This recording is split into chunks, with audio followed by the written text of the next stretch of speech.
દોસ્તો નમસ્કાર, જય હિન્દ. હું ધવલ મારું આપનું સ્વાગત કરું છું. દોસ્તો, ગૌણ સેવા દ્વારા માહિતી ખાતા માટે જે માહિતી મદદનીશ અને સિનિયર સબ એડિટર આની વેકન્સી ભરતી નવી ભરતી જાહેર કરી છે. અને આ વખતે ભરતી પણ ખાસી એવી સારી છે.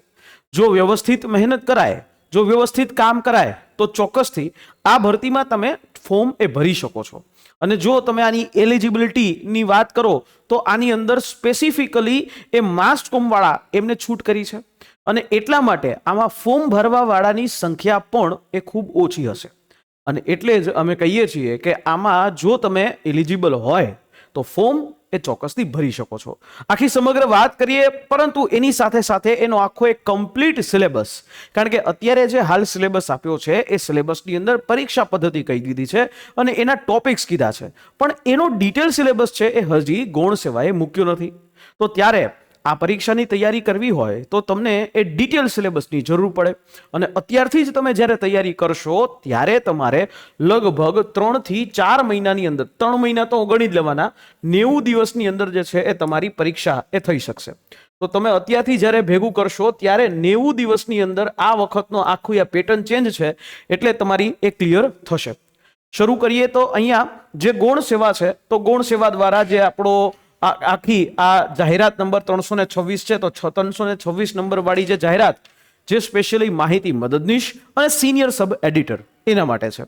ફોર્મ ભરાવાના શરૂ થઈ ચૂક્યા છે. ફોર્મ ખાસ ધ્યાન રાખજો ભાઈ, 28 જુલાઈથી લઈ અને 11 ઓગસ્ટ સુધી આના ફોર્મ ભરાશે. અને ફી ભરવાની છેલ્લી તારીખ હશે 14 ઓગસ્ટ. 14 ઓગસ્ટ પહેલા તમારે ફી કમ્પ્લીટ કરી દેવાની. અહીંયા જે છે 11 ઓગસ્ટ સુધી જ તમે ઓનલાઈન ફોર્મ ભરી શકશો. આખી આ ભરતી જે છે એ આવી રીતે છે કે અહીંયા માહિતી નિયામક શ્રી જે છે એની કચેરીમાં 7 જગ્યા છે સિનિયર સબ એડિટર માટે છે, અને માહિતી મદદનીશ માટે સૌથી વધારે જગ્યા એટલે કે 41 જગ્યા. આ બેને ભેગા કરીને 48 એવી જગ્યાઓ ઉપર આખી આ ભરતી છે આવી છે. સારી જગ્યા છે.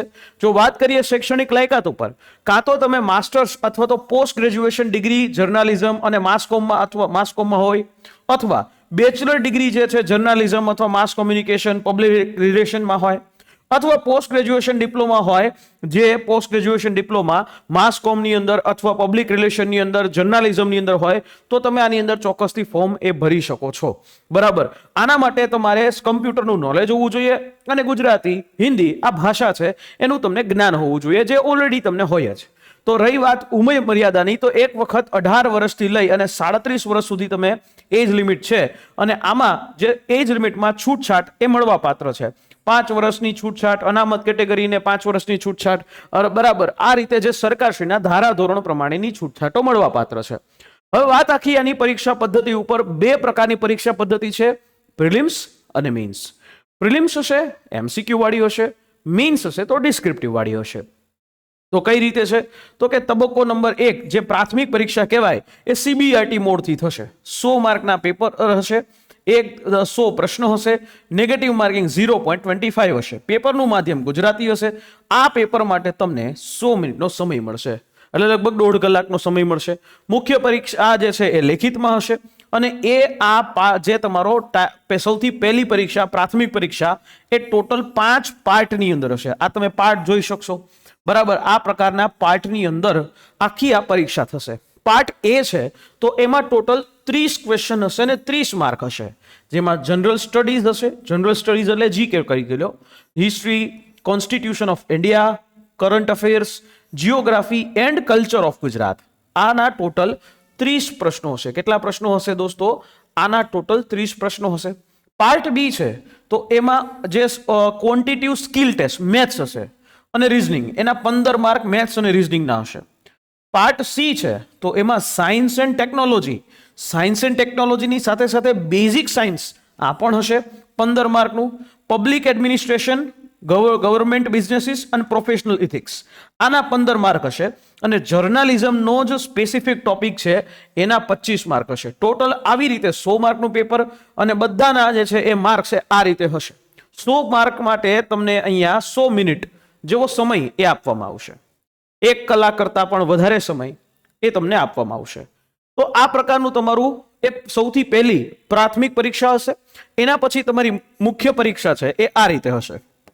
Gujarati 100 mark, English language 100 mark અને 200 માર્કનું જર્નાલિઝમ. ટોટલ 400 માર્ક છે.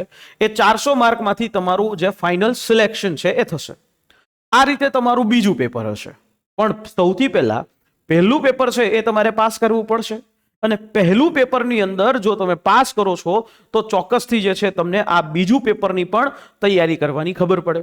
અને જો આમાં વ્યવસ્થિત કામ કર્યું ડિસ્ક્રિપ્ટિવમાં તો સીધું તમને દર મહિને અંદાજિત અહીંયા તમને 60 થી 70,000 રૂપિયાની નોકરી મળી શકે છે, પણ માસ કોમ વાળા માટે. બરાબર. હવે આનો જે પાર્ટ એ છે એનો સિલેબસ છે એ હું તમને અહીંયા આપી રહ્યો છું. પાર્ટ એ ની અંદર આવી રીતે પૂછી શકાય, આ એનો સિલેબસ છે. બરાબર. કોન્સ્ટિટ્યુશન ઓફ ઇન્ડિયાના અંદર આવા પ્રકારના ટોપિક્સ છે એ તમને અહીંયા પૂછી શકાય. આ બધા મોસ્ટ ઇમ્પોર્ટન્ટ ટોપિક છે. પાર્ટ જે એની અંદર જ જીઓગ્રાફી અને કલ્ચર ઓફ ગુજરાત છે, તો આ રીતે ગુજરાતનું કલ્ચર અને જીઓગ્રાફી ઓફ ગુજરાત આ એના ટોપિક છે. કરંટ અફેર્સ છે તો છેલ્લા 6 મહિનાનું કરંટ અફેર્સ જનરલી પૂછાતો હોય છે. ગુજરાત સરકારની નવી જે યોજનાઓ છે એના વિશેની તમને માહિતીઓ છે પૂછાતી હોય છે. કોઈ રિસન્ટમાં કોઈ ઇવેન્ટ બની હોય, પુરસ્કારો બન્યા હોય, કોઈ મોટા સંમેલનો ભરવામાં આવ્યા હોય, નોબેલ પ્રાઇઝ હોય, આ બધા જે તાજેતરમાં મોદી સાહેબ છે એ અલગ જગ્યાએ દેશોની વિદેશ યાત્રા ઉપર હતા. વિદેશ યાત્રા દરમિયાન એને અલગ પ્રકારના પુરસ્કારો છે, એ દેશના સર્વોચ્ચ પુરસ્કાર એ અમને આપવામાં આવ્યા. અને એ પુરસ્કારથી રિલેટેડ ક્વેશ્ચન્સ પણ તમને આ રીતે પૂછી શકાય. તાજેતરમાં કોઈ વૈજ્ઞાનિક શોધો થઈ હોય તો એ વસ્તુ પૂછી શકાય. એટલે આવો ટોપિક જે છે એ તમને અહીંયા કરંટ અફેરમાં કવર થાય. રહી વાત એરિથમેટિક એન્ડ રીઝનિંગ એટલે કે મેથ્સની, તો મેથ્સની અંદર આ પ્રકારના જે છે એ તમને ટોપિક છે એ પૂછાય. રીઝનિંગમાં આ પ્રકારના ટોપિક છે એ પૂછાય. રીઝનિંગ અને મેથ્સ એ પણ કરવું જ પડે, કારણ કે એના વગર તમને છૂટકો જ નહીં રહે. કારણ કે આની અંદર તમને CBT લેવાના છે, કમ્પ્યુટર બેઝ ટેસ્ટ છે એ લેવાના છે. ને આ CBT જે એટલે કે કમ્પ્યુટર બેઝ ટેસ્ટની અંદર માર્ક્સ એ ખૂબ અગત્યનો રોલ પ્લે કરશે. આ પહેલી પરીક્ષા પછી જે બીજી પરીક્ષા હશે એની અંદર તમારો આખો રોલ અલગ જ જશે. પણ પહેલી જે પરીક્ષાની અંદર ઘણા બધા લોકો ફિલ્ટર આઉટ થઈ જશે. એટલે તમારે આની તૈયારી વ્યવસ્થિત કરવી જોઈએ. પાર્ટ C છે તો સાયન્સ એન્ડ ટેકનોલોજીમાં બેઝિક સાયન્સ એ આવે, અને વિજ્ઞાન અને ટેકનોલોજીના જે તાજેતરના સ્પેસ પ્રોગ્રામ, ઇસરોના programme, mobile communication, digitalization, digital Bharat, cyber security, આ બધા ટોપિકો છે એ અહીંયા પૂછાય. AI થી રિલેટેડ કોઈ શોધ થઈ હોય તો એનાથી રિલેટેડ કોઈ ક્વેશ્ચન્સ એ આવી શકે. સ્પેસ પ્રોગ્રામ, ઇસરો, DRDO, નવા જે હથિયારો જે ભારત સરકારે તાજેતરમાં આવ્યા, DRDO બનાવ્યા, એ ટોપિકો છે એ તમને અહીંયા પૂછાય છે. જો વાત કરીએ પબ્લિક એડમિનિસ્ટ્રેશન, તો પબ્લિક એડમિનિસ્ટ્રેશનમાં આ પ્રકારના ટોપિક છે એ તમારે આવશે. જાહેર વહીવટ શું છે, પોલિસી મેકિંગ શું છે, ગુજરાત સરકારનું આખું એક માળખું છે એ આવે, RTI આવે છે. બરાબર. પછી આ રીતે અલગ પ્રકારની વસ્તુઓ છે એ અહીંયા તમારે આવશે. બરાબર. ગવર્મેન્ટ ઇથિક્સ, તો ગવર્મેન્ટ ઇથિક્સના આવા જે ઇમ્પોર્ટન્ટ એવા ટોપિક્સ હશે જે તમને અહીંયા એ ભણવાના થશે. અને સૌથી છેલ્લે જે આપણે વાત કરીએ 25 માર્ક જર્નાલિઝમ, તો એના પણ ટોપિક હું તમને અહીંયા શોર્ટલિસ્ટ કરીને આપું છું કે એ ટોપિકો છે એના ઉપર તમને આ વસ્તુ પૂછે. બેઝિક્સ ઓફ જર્નાલિઝમના કોન્સેપ્ટ પૂછશે, એમાંથી MCQ કાઢશે. મીડિયા ઇથિક્સ અને લોઝ આ પૂછવામાં આવશે.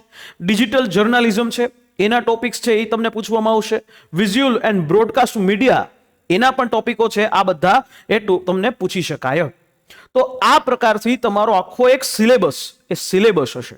દોસ્તો, જો તમે સબ એડિટર અને સિનિયર સબ એડિટર અને માહિતી મદદનીશ આની જે તૈયારી કરવા માંગો છો, તમે જર્નાલિઝમનો ટોપિક કરી લેશો, પણ તમને હિસ્ટ્રી, કલ્ચર, જીઓગ્રાફી એમાં ક્યાંથી શું વસ્તુ કરવી અને કઈ વસ્તુ કરવાથી તમારા માર્ક્સ છે એ આવી શકશે એ તમને નહીં ખબર હોય.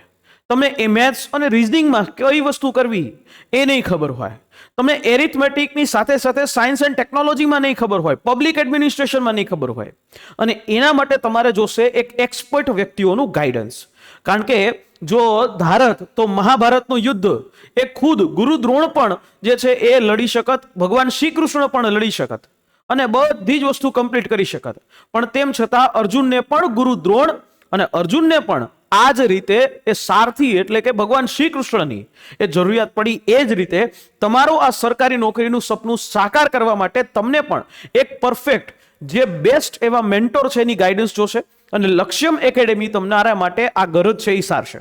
લક્ષ્યમ એકેડેમીની સ્પેશિયલ આ બેચ જે ગુજરાતમાં સૌથી અફોર્ડેબલ માત્ર 3199 રૂપિયામાં એમાંય ડિસ્કાઉન્ટ થઈ જશે. અને આ આખી બેચ કે જેમાં લાઈવ પ્લસ રેકોર્ડેડ બંને લેક્ચર્સ માધ્યમ દ્વારા તમને આખા ટુ ધ પોઈન્ટ ટોપિક એના લેક્ચર્સ પણ આવશે, સાથે સાથે એની પીડીએફ પણ આવશે, સાથે સાથે એના પ્રેક્ટિસ પ્રશ્નો જે છે કે જે પરીક્ષામાં પૂછાવાની પૂરેપૂરી શક્યતા છે એવા ટોપિક્સની જે ક્વેશ્ચન્સ જે છે એ પણ તમને આપવામાં આવશે. એટલે તમારી જે તૈયારી છે એ વધારે સારી બની જાય અને તમારા સિલેક્શનના ચાન્સ છે એ ખૂબ વધારે થઈ જાય.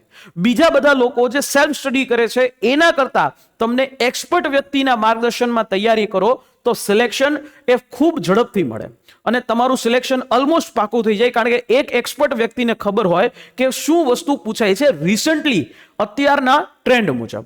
આશા રાખીએ આ માહિતી સમજાઈ હશે. જો તમે ઈચ્છો છો વ્યવસ્થિત તૈયારી કરવા માટે તો અમારી આ હેલ્પલાઇન નંબર આપેલું છે, એ હેલ્પલાઇન નંબર ઉપર કોલ કરી માહિતી લઈ શકશો. ડિસ્કાઉન્ટ માટે કૂપન કોડ પણ માંગી લેશો, જેથી કરીને તમને હજી વધારે ડિસ્કાઉન્ટ એ થઈ શકે. આશા રાખીએ માહિતી સમજાઈ હશે. ફરી પાછો મળીશ તમને આવા જ કોઈ નેક્સ્ટ આવા વિડીયોની સાથે. ત્યાં સુધી મને રજા આપશો. જય હિન્દ, જય ભારત.